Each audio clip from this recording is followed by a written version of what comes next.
Hey guys, welcome to Soma Vedic Astrology channel. Today we will explore the love story of Princess Chitrangada and Arjuna from Mahabharat. And in the second part of this video, we will understand how this story is linked to Chitra, Purva Phalguni, Uttara Phalguni, and Uttara Ashadha Nakshatra. But before proceeding with this video, please do subscribe the channel to not miss any future updates. The story is in this video is in continuation of the story of the previous video, the love story of Queen Ulupi and Arjuna. If you have not watched the previous video, please watch before continuing this video. The previous video will be attached in the info section. Now, after leaving Princess Ulupi and Iravan in the Nagaloka, the land of serpents, Arjuna continues his journey of exile. He visits various pilgrimage sites during this time, and later on his way, he reaches the royal kingdom of Manipur. Manipur is a place in the northeast region of India, and Manipur at that time was ruled by King Chitravahana. Chitra means something like a beautiful picture, arts, and something which is very bright. Vahana means a vehicle or carrying something. So Chitra Vahana means the one who is carrying beauty, arts, and someone who is very bright in appearance. Now Chitra Vahana was a descendant of Prabhanjana.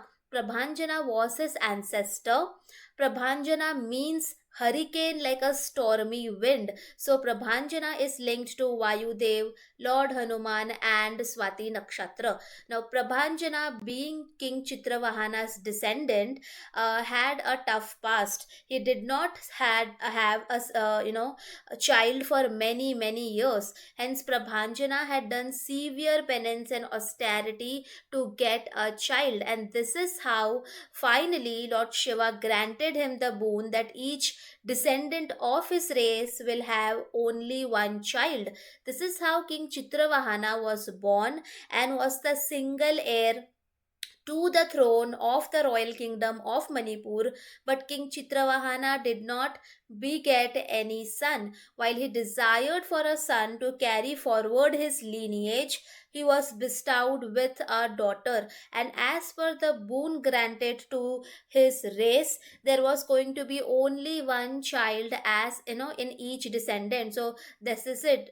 Daughter was something which was, the one and the final child and the next single heir of the throne. Now, King Chitravahana named his only daughter as Princess Chitrangada. She was named Chitrangada after Madhulika flower. Madhulika means something which is sweet like honey. Chitrangada also means beautifully adorned, painted with vibrant colors, and the bright shining one. Princess Chitrangada was beautiful, and her beauty knew no bounds. Beauty was not her only strength. She knew that she now was the sole heir to the throne of royal kingdom of Manipur. King Chitravahana was worried though. He thought about the future of his kingdom. He did not have any male heir, and the responsibility hence came on her only daughter to take the lineage forward. Hence, he decided to train her single daughter to be just like a son, so that in futures she will be able to manage all the affairs of running a royal kingdom. Princess Chitrangada was hence trained to be a warrior. She was trained in archery, politics, governance, and in the skills needed to run a royal kingdom. She was trained in the art of warfare, martial arts, and fighting skills needed in the battlefield against the opponents who attack the kingdom. She was a warrior princess, fearless and brave. Her upbringing was not as a daughter but that of as a son, as she was destined to be the next heir of the throne of Manipur. Hence, the skills needed to be the next heir or the next king was all given to her by the orders of her father. She dressed up in masculine clothes rather than feminine clothes. Now, that does not mean she she was not beautiful, rather she was so pretty, like Chitra itself means pretty, right? But her beauty somewhat is undermined due to the masculine side of her. Feminine aspects of her somewhat remain untouched for major part of her early life, especially during the training period. However, she was the perfect combination of beauty, brains, and bravery. Princess Chitrangada was now all grown up and she was the sole heir. Naturally, she had to carry forward the lineage, now, which is why King Chitravahana desired for her to marry so that her child can be the next legal heir to the royal throne. Now, one fine day, Princess Chitrangada went to the jungle to hunt with a group of her friends. Arjuna had already reached the royal kingdom of Manipur by now, and he passed by this group of girls who were looking like boys due to their masculine outfits. He made fun of them, thinking that they are boys. This is how Arjuna saw them looking at the outfits and the appearance and the way their gestures and all. He assumed them to be a group of boys who are just hanging around and in the jungle. Now Princess Chitrangada, on the other hand, when she saw Arjuna, she felt attracted to this charming and handsome man, but she did not understand on what was to laugh about them, right? It made her angry as to why, as to who has the courage to laugh at the sole heir of the royal kingdom, and especially when she is so skillful, which was uncommon for most women at that time. Princess Chitrangada decided to challenge Arjuna in hunting, but Arjuna ignored the challenge and completely brushed it off and went away. While all of them after this incident went to each of their routes, Princess Chitrangada reached the royal palace, but she was not able to forget the laughter directed at her. She thought about it for many, many hours. She wondered, was it because she wore masculine clothes and that she didn't look feminine enough? She wondered whether the laughter was because she looked like a warrior and not a typical princess and the typical traditional woman. No one dared to laugh at the princess till now, that to her in her own kingdom. Since childhood, her identity was all tied up to being the warrior princess, or rather, the warrior prince. She even went to hunt with a group of similar minded girls, or the ones who have similar kind of upbringing. She liked Arjuna since the day she saw him, but after that incident, doubts crept in her mind, and she now started to wonder whether anyone would accept her as a partner, because all the training throughout her life was to be a king. Hence, her feminine side is not much explored by her despite being a woman. She wanted to discover the feminine side of her, and hence she starts to do penance and requests boon from Kamadev, god of love and desire, to make her look more feminine. Kamdev grants her the boon. The next day, when Princess Chitrangada roamed around the palace, people were amazed to look at her beauty. Heads started tilting and turning towards her, and people were in awe of her beauty. Everyone was shocked to see what just happened to her, what just changed in her. Princess Chitrangada was happy looking at the reactions, as well as surprised at the immense amount of attention she started to get. Arjuna also passed by, and this time he noticed the beautiful princess Chitrangada and he fell in love with her. Hence, her idea of getting the boon and being more feminine worked to gain the attention of the person she desired. Some time passes, and after enjoying all the attention, Princess Chitrangada started feeling uncomfortable and began to wonder, do I really need to transform myself into the feminine part to gain more attention, to gain love? Is external beauty more important than the internal beauty and my true identity? After few days have passed, and after few days, some pirates and looters planned to attack the royal kingdom of Manipur. The villagers were threatened, their lives were in danger, and they begged for the help against these evil looters. Princess Chitrangada now is in a major state of confusion. She wants to help the villagers as she was trained to do that right since childhood, but she was afraid that if she goes out to fight the war, Arjuna would see her masculine side, the warrior side, and things will again go back to square one. After a lot of thinking, she decides to reveal her true side, her true identity, which was of being a warrior princess. She puts her duty first and requests Kamdev to return her original form to her, as she has to fulfill the duty of being a warrior as villagers are suffering. Now she was again back to being the warrior princess rather than being the traditional feminine woman. Princess Chitrangada went to the war against the looters, gave them a tough fight against those pirates, and she won the war. She protected her land, protected her village, and the villagers were extremely happy. Arjuna saw all of this, and he was in state of utter surprise. Arjuna had not seen a woman with such great fighting ability. He was impressed with Princess Chitrangada and fall for her even more, looking at her true personality of being the warrior princess. Not only she was beautiful, but she was also incredibly skillful. He was impressed to such an extent that he wanted to ask her hand for marriage. And Princess Chitrangada also had a liking for Arjuna right from the day she met, she saw him.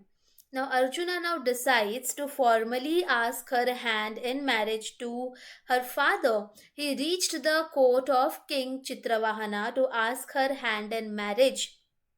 The king was definitely delighted, as the man asking for marriage was no other than Arjuna, the world renowned archer, the royal prince from the Pandu lineage, son of Indradev, right? So the king was definitely delighted looking at the person who is asking for the hand in marriage. The king agrees for the marriage but keeps a condition for the marriage to take place.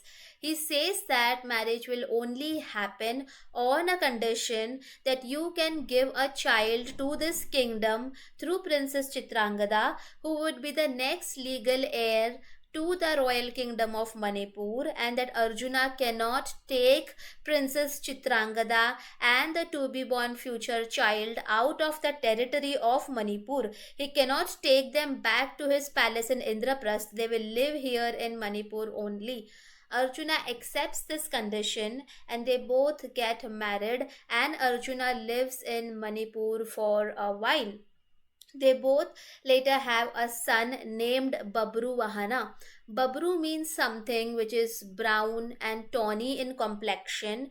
Babru also means mongoose. So Babru Vahana was the heir of the kingdom of Manipur, and the entire kingdom celebrated and rejoiced in his birth. Arjuna lived with Princess Chitrangada and Babruhana for a year, and now it was time for Arjuna to leave and continue his exile journey. Princess Chitrangada was definitely sad at Arjuna's departure. Looking at her sad and sorrowful state, Arjuna promised her that he would come back to meet both of them and would take both of them back to his kingdom. Saying this, he bid adieu. Princess Chitrangada later raised their son single handedly to be a great warrior and wise ruler of the royal kingdom of Manipur.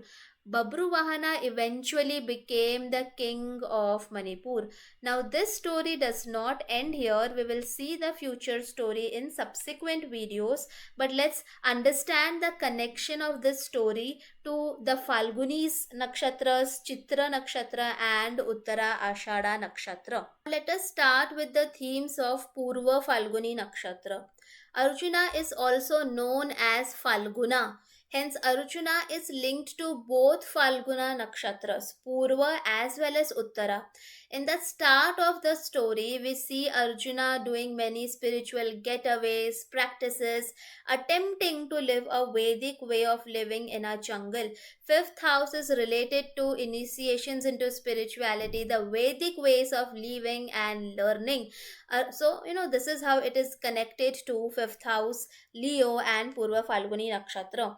Arjuna was living in exile. He was a prince, but now in this temporary period of exile, he was not a prince but a mere wanderer roaming all over India. This somewhat depicts a fall from the position or a fall from the status. Fifth house is 8 places away from the 10th house of work and karma.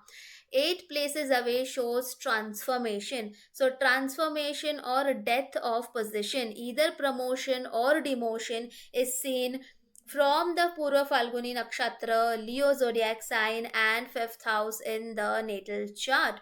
Arjuna was in exile, which means he was no longer doing his princely duties.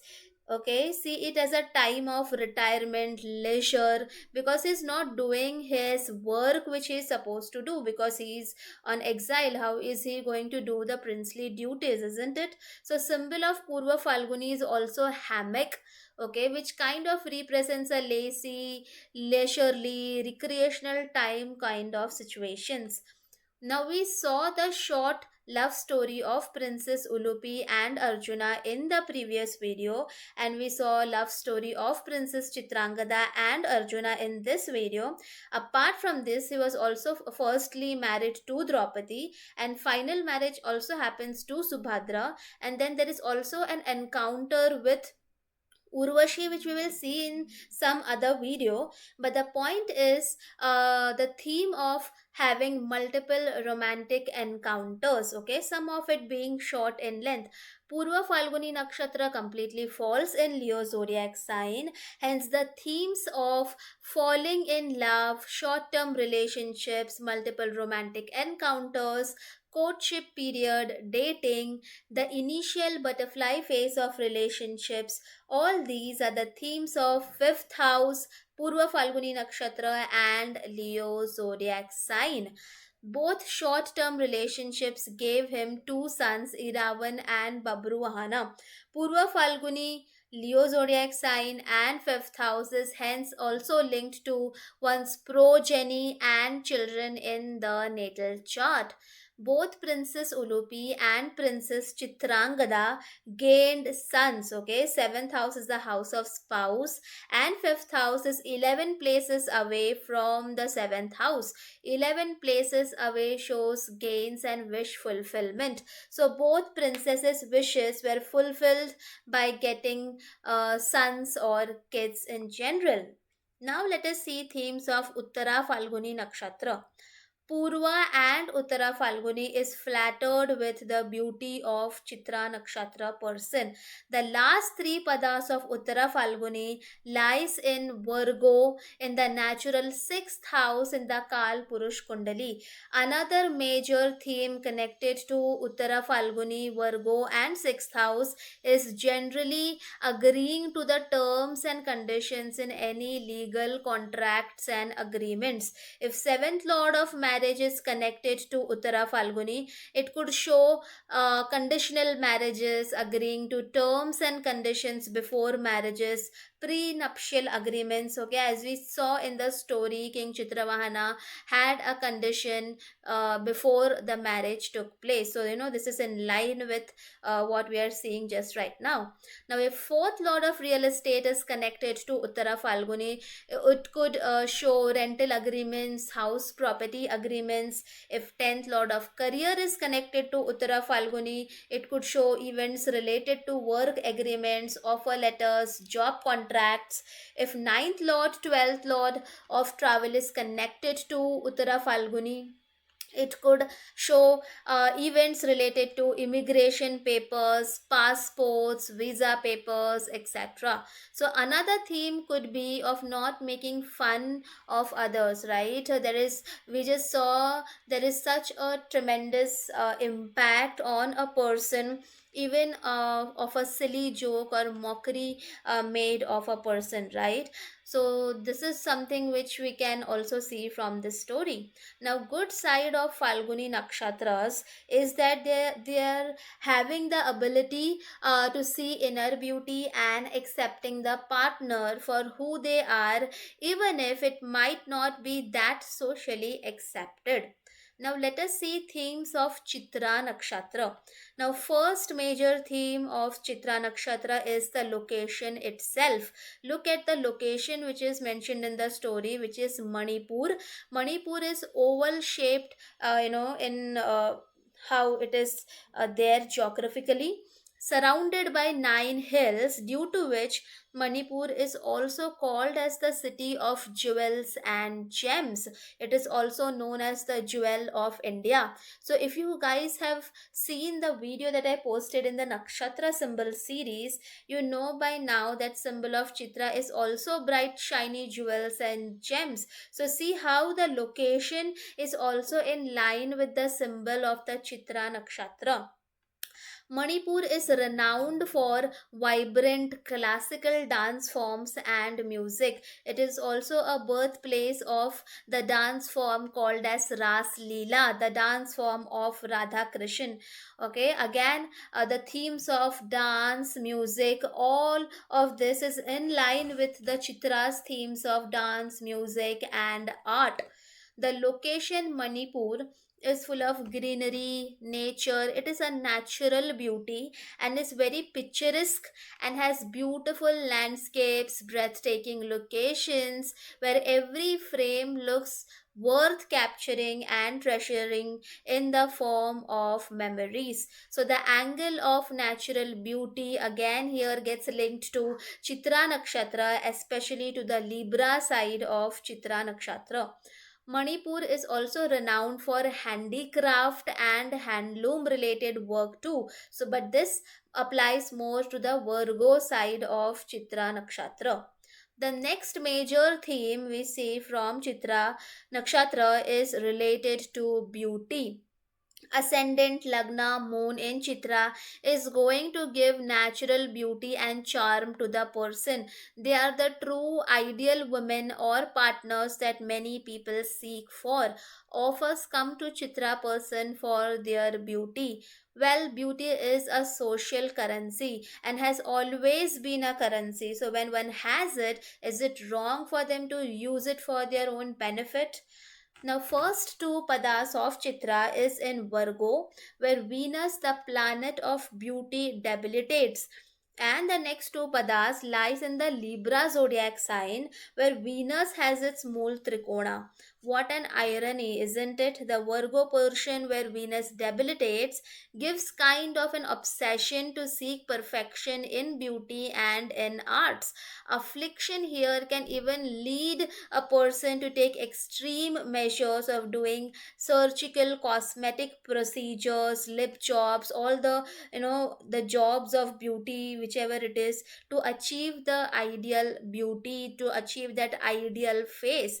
Debilitated Venus side of Chitra will also not mind of more amount of skin show. Many film stars and people in the show business have debilitated Venus in the Chitra side of the nakshatra.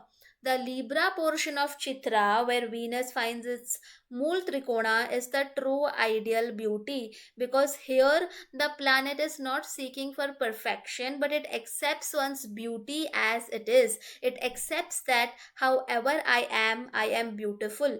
Libra portion seeks balance in beauty and is not as extreme as Virgo side of Chitra. Both sides of Chitra, however, do seek attention and validation, but this would be little more in the Virgo side of Chitra. Themes of getting a complete makeover and then plethora of attention and comments starting pouring in can also be seen as part of Chitra Nakshatra. The story of Princess Chitrangada also kind of shows her journey, starting from the Virgo portion where she tries to change herself. She tries to change the definition of beauty to conform to the societal norms, and finally when she reaches the Libra portion of Chitra, where she realizes that she is beautiful the way she is. Her identity is the true beauty, and no change is needed to conform to the societal norms. So, the story also is kind of showing the journey of a person going from the Virgo and reaching till the Libra side of the Chitra Nakshatra. The next thing that we see is that Princess Chitrangada also asked the boon from Kamdev. Kamdev is the god of love and desire, again is associated to Venus. Venus has its Mool Trikona in Libra, and two padas of Chitra lies in the Libra zodiac sign. So even the characters which are present in the story are also so interrelated and connected. The next major theme we see is related to questioning self worth due to beauty. Princess Chitrangada is questioning herself whether she is worthy of love if she is not feminine enough. This tale kind of indirectly is asking very serious questions. Is someone only worthy to be loved if they are beautiful enough? What really is beauty? Should marriage and union be dependent only on seeing external beauty? Is the internal beauty valued enough, or will it remain underrated every time? It narrates the tale of the innate extreme pressure the woman feels to be beautiful, to feel worthy in the eyes of the opposite gender. And this pressure never goes off. It applies to young as well as the old women, which is why anti-aging industry is such a thriving business. Is a woman worthy only if she is beautiful? I mean, look at Princess Chitrangada. She has all the skill sets, expertly trained, is winning the war single handedly. Under her leadership, things are going smoothly. Such a strong character, and yet even she is questioning the approval of being a woman, being attached to her beauty.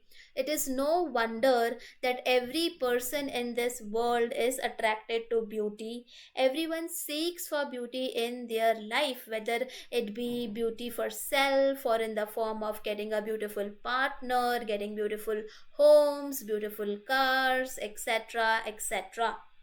But the tale is giving us a major lesson of accepting one's internal beauty and accepting one's true identity rather than only seeing the superficial external beauty.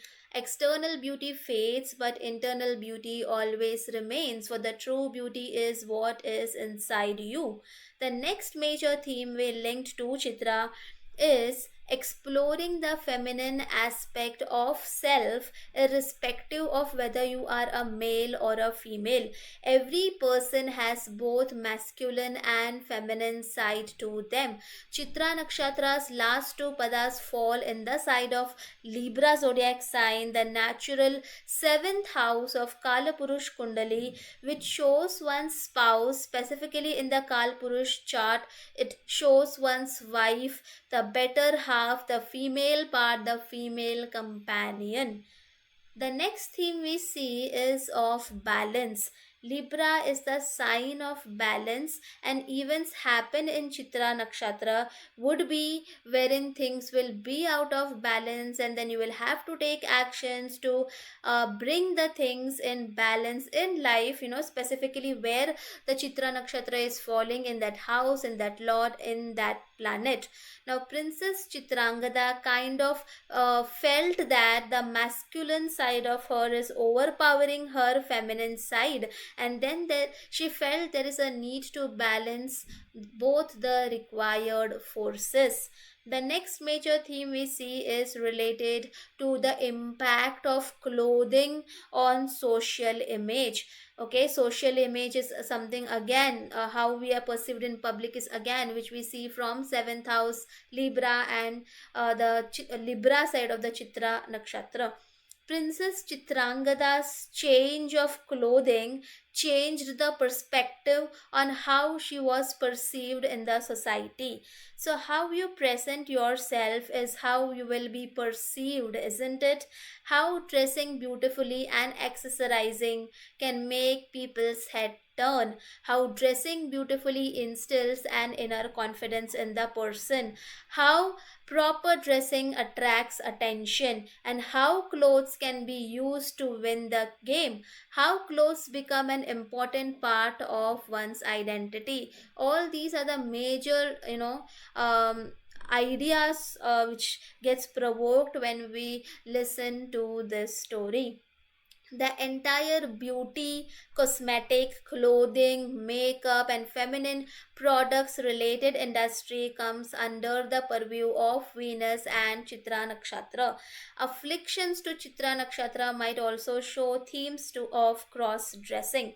The next major theme we can observe is the separation in partnership. The first two padas of Chitra Nakshatra falls in the Virgo zodiac sign, the natural sixth house of Kal Purush Kundali. Seventh house is the house of marriage. Sixth house is 12 places away from the seventh house of marriage.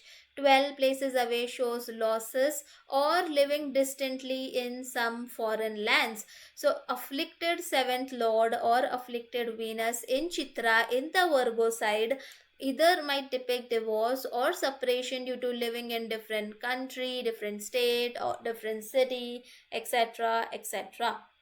The next major theme we can also observe is of single parenting. Not necessarily it will be with everybody, we are just merely discussing themes right now. Princess Chitrangada raised Babruwahana single-handedly for most of his formative years. Possibility of other parent being distant due to work, divorce, or generally an absent parent or not taking active role in parenting is an possibility. Okay, but again, full chart needs to be seen before making any conclusions. The next theme we can also observe is of modern upbringing of a child as opposed to the traditional one. Daughter Chitrangada was raised as a son by her parents and was trained in the same skill sets that a prince would have been trained, right? So, fourth lord, fifth lord, ninth lord in Chitra shows good quality education, receiving great skill sets, modern upbringing by parents. Her character is depicted in such a modern and unconventional light, considering the time we are talking about. She is depicted as a feminist character, meaning she, seeked, desired, and even had equal status to that of men. She was also able to win over those looters. So, sixth lord in Chitra, you have the potential to give a tough fight to one's enemies and obstacles in life. And apart from this, thieves and looters are also seen from the sixth house. So, Virgo side of Chitra hence had an event of looters or thieves coming in the story of Chitrangada. Apart from this, modern parenting styles, gender equality, not conforming to traditional gender roles, excelling in quote unquote manly jobs, all can be seen from Chitra Nakshatra. The next major theme we can also observe is of matriarchy. Most of the world follows a patriarchal system, but Chitra Nakshatra is a representation of following a matriarchal system. Places, locations, cultures, traditions where matriarchy is followed have themes of Chitra Nakshatra. A child taking the surname of mother instead of father is a theme of Chitra Nakshatra. Fifth lord in Chitra might indicate female child or less number of child, again based on Deshkal Patra. But please, full chart needs to be seen. Do not make any general thing as a final conclusion. Eighth lord in Chitra might also depict maternal inheritance. The next major theme we can also observe is of a son-in-law living in a female or father's, the father of the female's house or residence. If not permanently, when this time period is active, possibility of son-in-law living in the father-in-law's residence or daughter's residence is possible, especially if it gets connected to the fourth lord of residence. For easy explanation, consider it almost as a reverse role. Instead of women going to the husband's house, the husband will be coming to live in the wife's house after marriage. This is a general theme. A husband changing cities to be in the city of wife instead of wife changing city for the husband is, kind of another general theme observed in Chitra Nakshatra. The next major theme we can also observe is related to flowers. Chitrangada was named after Madhulika flower. So themes of flower related names of Chitra is in Mercury could be seen. Affinity for gardening, affinity to grow floral plants in one's house could be seen if it's connected to fourth lord. Themes of floral patterns, floral paintings, floral prints in clothing, especially if Venus or other feminine planet is in Chitra, can be seen. Madhu also means honey, so themes related to honey can also be part of Chitra Nakshatra. The next theme we are going to see is related to Uttaran Ashadha Nakshatra, but this would be, rather incomplete because the story is not completed. But still, let's see some portion connected to the story that we have seen till now. So, Babru Vahana can be related to Uttara Ashadha Nakshatra, as Babru means brown or tawny in color, and Babru also signifies mongoose. There is only one nakshatra in the entire nakshatra system which is linked to mongoose, and that is Uttara Ashadha Nakshatra. Babru Vahana is raised by a single parent, and the other parent, especially father, is mostly away for work. Uttar Ashadha first pada lies in the natural ninth house. Ninth house represents one's father. So affliction to planet sitting in the Uttara Ashadha might show separation from one's father or absence of fathers in one's life, if not physically, mentally for sure.